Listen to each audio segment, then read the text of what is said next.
இன்னிலவனோ அண்ணன் நந்தன் அவர்களோ அண்ணன் சாத்தன் சர்மா அவர்களோ இல்லாத மேடையில் 200 ஆண்டுகள் கழித்து திருமாவளவனை பற்றி நம்முடைய பேர பிள்ளைகள் பேசிக் கொண்டிருப்பார்கள். இன்றைக்கு நாம் அயோத்திதாசரை பற்றி பேசிக் கொண்டிருப்பதை போல, புரட்சியாளர் அம்பேத்கர் அவர்களை பற்றி பேசிக் கொண்டிருப்பதை போல, தமிழர் என்கிற அடையாளத்தையே 2000 ஆண்டுகளாக 3000 ஆண்டுகளாக இருக்கிறோம். தமிழின் தொன்மையை, தொல்காப்பியம் தோன்றிய ஆண்டை,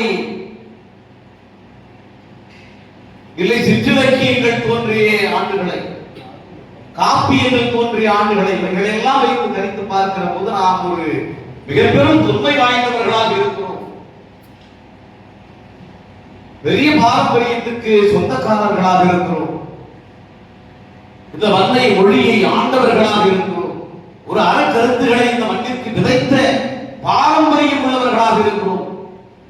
ஆனால் கடந்து வந்த இலக்கிய வரலாறுகள் இவைகளை எல்லாம் கடந்து வந்து நாம் ஒரு அரசியலை பார்க்கிற போது ஒரு 100 ஆண்டு கால வரலாறு, 150 ஆண்டு கால வரலாறு, ஒரு 200 ஆண்டு கால வரலாறை பார்க்கிற போது ஒரு திட்டமிட்ட தாக்குதல் இந்த சமூகத்தின் மீது, தமிழ் சமூகத்தின் மீது, தமிழை பண்பாட்டாக, தமிழை ஒரு மிகப்பெரிய ஆயுதமாக, தமிழை ஒரு மூலதனமாக கொண்டு வாழ்ந்த இந்த மக்கள் மீது மிகப்பெரிய தாக்குதல் நடத்தப்பட்டிருக்கிறது. அந்த மொழி தாக்கப்படுகிற பொழுது அந்த மொழியை பேசி வந்த இனம் சுக்குநூறாய் சிதறியடிக்கப்பட்டிருக்கிறது என்பதை நாம் கண்கூடாக பார்க்க முடியும்.